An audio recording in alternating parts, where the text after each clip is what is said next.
You guys ready to start this party? Yeah. All right. And before we get started, I've got a quick question. We've got quite a young group tonight, but I'm curious if there's anybody in the audience that has kids. Okay. Now, is there anybody in this audience that has ever been a kid before? About half. Roger's still a big kid. But remember back to when we were little kids and we were just filled with so much wonder, so many big dreams and hopes and aspirations? Where did that all go? Did we lose it along the way?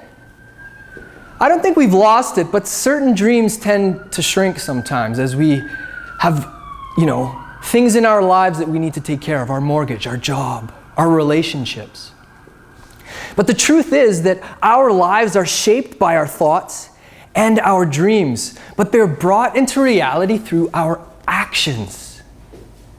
But taking action, it takes a hell of a lot of courage. The great Walt Disney once said that all our dreams can come true if we have the courage to pursue them. Notice what he says, the courage to pursue, not just to have a dream or to think about it or to even feel about it, but to actually pursue it. He places emphasis on the action part of the process. And all of us are taking action tonight. Every single Wednesday when we come here and listen to amazing speakers, we get inspired, we get motivated, we get amped up. And it's a heck of a lot of fun.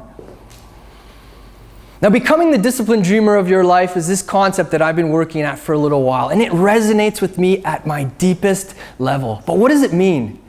What does it mean to be a disciplined dreamer? It means that you are putting in consistent, passionate work on whatever has meaning to you. It's a personalized journey. It doesn't matter what Joe Blow is doing. It matters what you are doing and putting in that disciplined work. Now, there are three characteristics that we can all develop to become more of a disciplined dreamer in our lives. The first is authenticity. The second is courage. And the third is discipline. So we start with authenticity. But what does it mean to be authentic? We've all heard that word before. To me, authenticity is about you having no ulterior motive. What we see is what we get.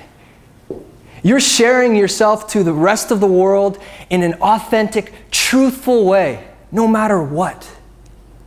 And this is so important for us because as we share ourselves more authentically, we end up trusting ourselves more. And we trust the world more. We trust everybody in our lives more. I talked a little bit about us being kids. And let's think back to when we were really, really, really little. For Roger, this was like 150 years ago. For some of us, it was a few years ago. But just think about that deep level of authenticity that we had when we're kids. For those of us with little kids, I'm sure we see it in their eyes all the time.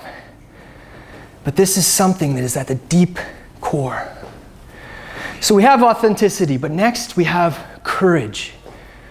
We've all heard the word courage. We've all expressed our courage in many ways, but to me, at a deep level, courage is truly about feeling the fear and doing it anyway.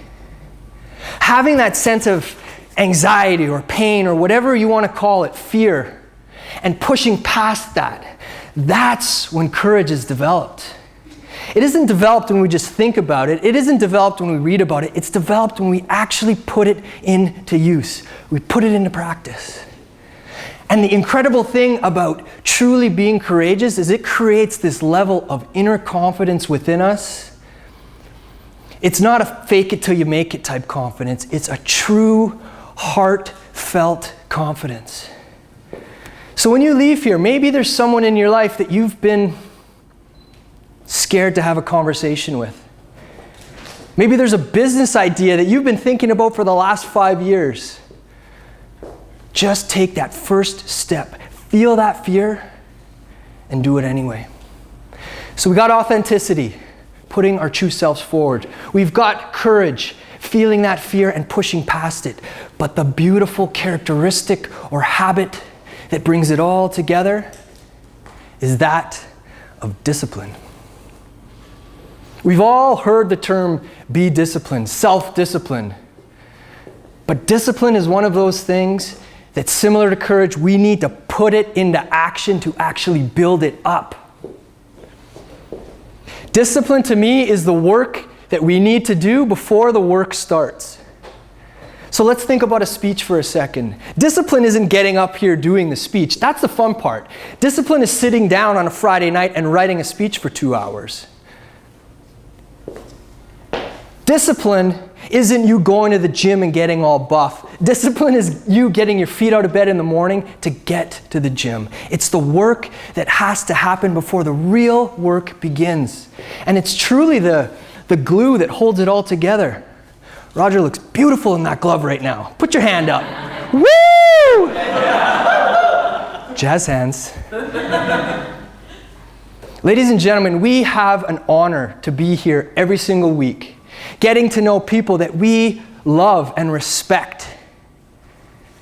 And every time any of us gets up on this stage, it is incredibly difficult. I couldn't eat for like 3 days before tonight because I was thinking about it so much. But you know what that means? That sense of exhilaration means that it truly has meaning for us.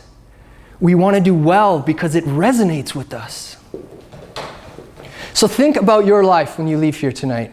This isn't some other motivational talk to say you're good enough, you've got the power within. That's last week's news. So what and now what? What are we going to do with this information that every speaker talks about when they're up here? It's putting it into action.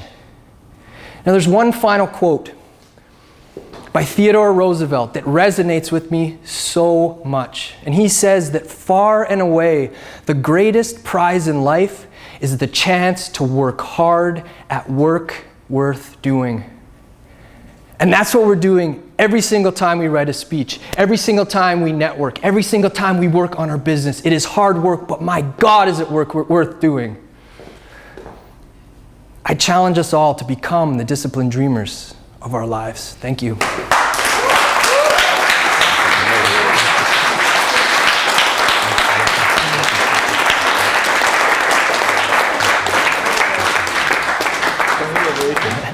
That speech definitely deserves a second. Yeah.